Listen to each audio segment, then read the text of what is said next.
अक्षरशः देव पाठीशी म्हणून आमच्या हॉटेलच्या आसपास पडत होता, आमच्या हॉटेलवर पडला नाही, त्यामुळे आम्ही आज सुखरूप आलोय. समोर आम्ही 100 फुटावरती ते ड्रोन पडलेला बघितला होता. 5-6 बिल्डिंग मधील लोक सगळे खाली आली. राहिलेले आमचे नेगडेवाडीचे पाहुणे आहेत, त्यांचा फोन आता चालू आहे. ते नेगडेवाडीतली थोडी लोक तिथं अडकलीत. जत्राच माणसं झाली, 1000-1500 माणसं गोळा झाली असतील. सगळ्यांना बघितलं, आम्ही पण त्या खिडकीतनं बघितलं. परत जाळ दिसत होता, परत पोलीस गाड्या आल्या, लगेच अँब्युलन्स आल्या, इजवलं. 13 जण आहेत आमच्या बरोबर. त्यांनी 6 दिवस आमच्याबरोबर एन्जॉय केलं आणि 7व्या दिवशी दुःखातही साथ दिली त्यांनी एकमेकांना. पण त्यांना तेवढं घरी आणावं भारत सरकारनं, बस एवढं. ते शासनात त्यांना ते वैयक्तिक ती लोक गेलेत, कुठल्या दूध मार्फत गेले नाहीत. ते शासनाने त्यांच्याकडे लक्ष द्यावं ही तुमच्या माध्यमातून शासनाला, भारत सरकारला, इथल्या कलेक्टर ऑफिसला विनंती करतो. माननीय खासदार दहिशे महाराष्ट्रांनी पण वैयक्तिक बोललोय आता, तर ते म्हणजे ठीक आहे लक्ष घालतो म्हणून सांगितले त्याने. तर ते तुम्ही पण हे अपडेट घ्या वरच्यावर त्यांच्याकडून. त्या सरकारचं पण अभिनंदन करायला पाहिजे की ते म्हणजे असं आपल्यात जरा स्फोट झाला गाड्या गावपर्यंत रस्त्यापर्यंत असं काही न करता त्यांचं रिटर्न ते होतं, ते दिवसभर चालूच होतं. व्यवस्थित एअरपोर्ट अबुधाबीला आणलं आणि तिथून आम्ही इकडे सुखरूप असलो. दोन्ही गव्हर्नमेंटच्या सहकार्यानं म्हणा, सगळ्यांचे तिथल्या गव्हर्नमेंटच्या सहकार्य व्यवस्थित अगदी सुखरूप आम्ही आलो.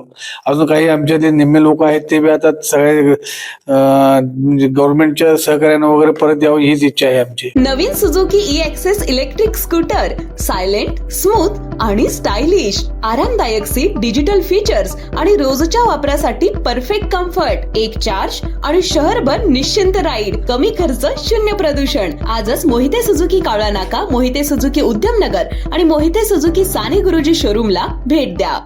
माझं नाव प्रकाश जाधव, राहणार पट्टणकोडली.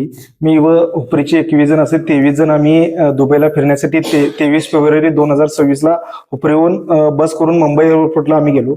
तिथून आमची विमान होती दुसऱ्या दिवशी सकाळी मंगळवारी 24 फेब्रुवारीला आम्ही मुंबईहून दुबईला पोहोचल्यानंतर हॉटेल 7 सीज मध्ये आम्ही पहिला स्टे केला.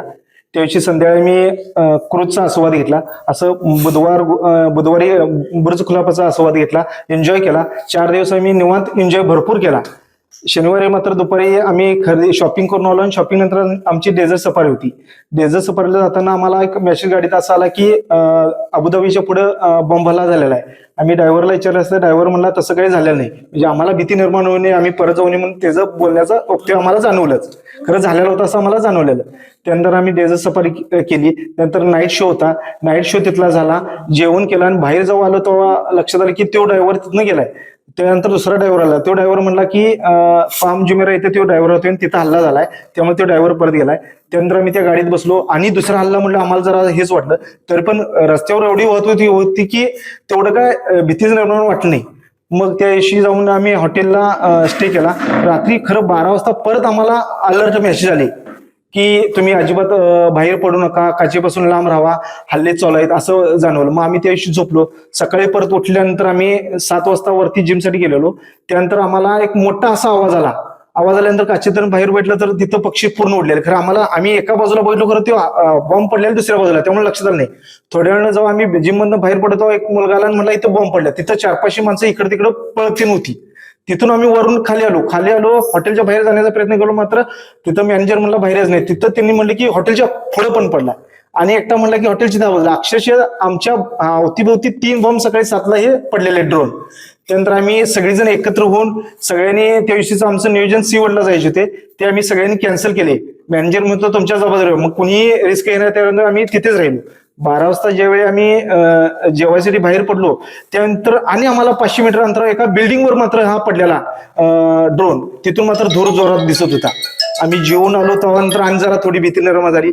येऊन थोडी विश्रांती घेत होतो पर्यंत आणि 3 वाजता आमच्या बिल्डिंगच्या पाठीमागे अक्षरशः देव पाठीशी म्हणून आमच्या हॉटेलच्या आसपास पडत होता, आमच्या हॉटेलवर पडला नाही, त्यामुळे आम्ही आज सुखरूप आलोय.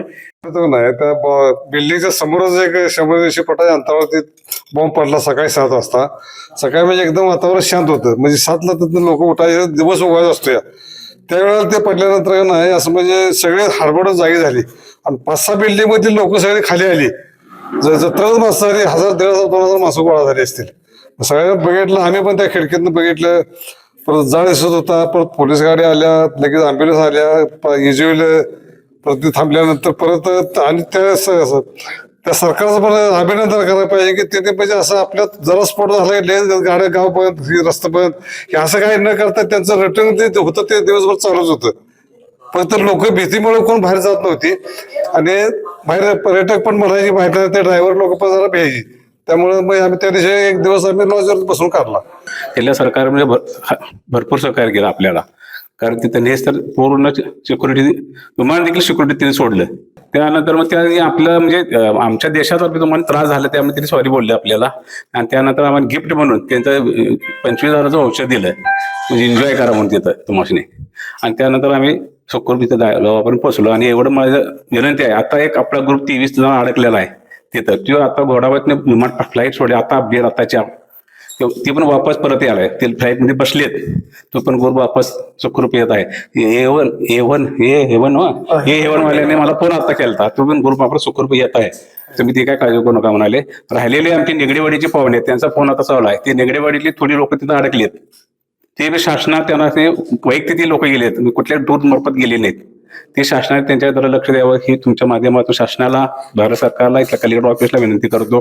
माननीय खासदार दहिशे महाराष्ट्राने पण वैयक्तिक बोललोय आता, तर ते म्हणजे ठीक आहे लक्ष घालतो म्हणून सांगितलं त्याने. तर ते तुम्ही पण हे अपडेट घ्या वरच्यावर त्यांच्याकडून. आणि नंतर सगळी माणसं पळलेली, आवाज जाळ वगैरे दिसायला लागला खिडकीतून बघितल्यानंतर.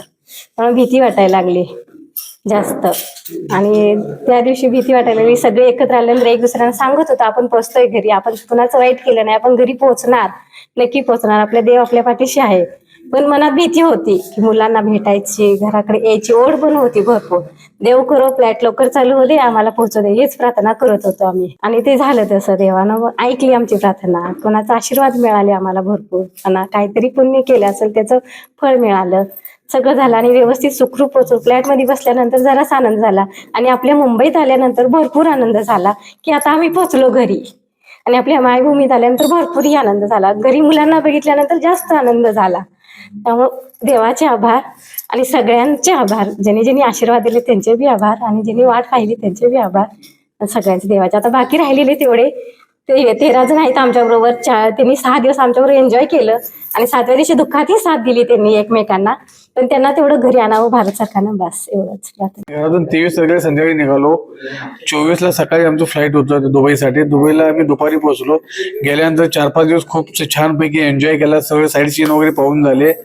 त्यानंतर शनिवारी आम्ही दुपारी आम्हाला डेझर्ट सफारीला गेल्यानंतर कळालं की बॉम्ब हल्ले वगैरे झालेत. त्यानंतर मग संध्याकाळी आम्ही लॉजला आल्यानंतर परत जास्त वातावरण तापलेलं होतं. रविवारी तर आम्हाला स्ट्रिक्टली सांगितलं की तुम्ही कुठं बाहेरही जायचं नाही. आम्ही रविवारचा आमचा प्रोग्राम बाहेरचा होता, पण आम्हाला कुठेही जाऊ दिले नाही लॉजून बाहेर. त्यानंतर मग एअरलाईन वगैरे सगळ्या बंद झाल्या होत्या. त्यानंतर मग सोमवारी आमची इतर तिथले त्यांची एअरलाईन चालू होते. त्या आम्हाला ते टूर मॅनेजर सांगितले तुमची एअरलाईन चालू आहे, तुम्ही जाऊ शकता. मग आम्हाला तिथं व्यवस्थित एअरपोर्ट अबुधाबीला आणलं आणि तिथून आम्ही इकडे सुखरूप असलो. दोन्ही गव्हर्नमेंटच्या सहकार्यानं म्हणा, सगळ्यांच्या तिथल्या गव्हर्नमेंटच्या सहकार्य व्यवस्थित अगदी सुखरूप आम्ही आलो. अजून काही आमच्या ते निम्मे लोक आहेत ते बी आता सगळे म्हणजे गव्हर्नमेंटच्या सहकार्यानं वगैरे परत यावं हीच इच्छा आहे आमची. खरं हे अशी परिस्थिती निर्माण झाली की भीती वाटायला लागली. समोर आम्ही 100 फुटावरती ते ड्रोन पडलेला बघितला होता. सलग 3 ड्रोन पडलं होतं. त्यामुळे भीती वाटायला लागली. मग सगळे एकत्र आलो, जमा झालो. सगळे म्हणले आता कुठं जायचं नाही, आपलं विश्रांती घ्यायची. मग मग त्यांचा पुढचा काय निर्णय येईल त्याच्या हिशोबाने आपण जायचं. मग सगळे म्हणले कॅन्सल केलं फिरायचं, आता आपण जायचं परत म्हणले. मग फ्लॅट आमचे होतेच, ठरलेल्या वेळेप्रमाणे होते. मग आम्ही सगळे कपडे आवरून सगळं गेलो. तिथे गेल्यानंतर आम्हाला तिथं बी ते आत जाताना एंट्री करताना तिथल्या सरकारने बी आम्हाला कुपन दिली.